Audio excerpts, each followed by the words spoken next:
Dans l'actualité aussi, 5 personnes, membres d'une même famille, ont été placées en garde à vue hier, soupçonnées d'avoir frappé un enseignant d'une école primaire de Laon, dans l'Aisne. Des coups portés dans la cour de l'établissement.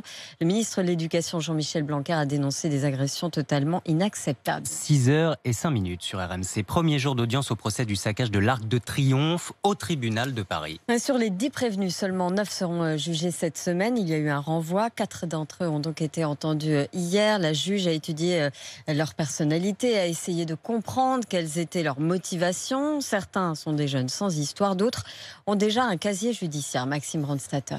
Un saccage, on comprend le terme utilisé par les policiers, soupire la juge.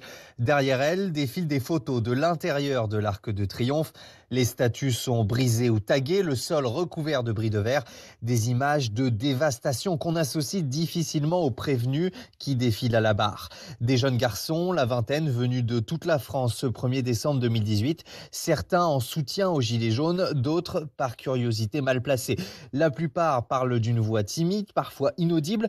Quand la juge essaie de comprendre pourquoi Melvin, 20 ans, a essayé d'enfoncer une porte avec un extincteur, elle doit lui faire répéter « J'ai été entraîné par les autres », bredouille-t-il, une hystérie totale qui semble être le mobile de tous les mis en cause.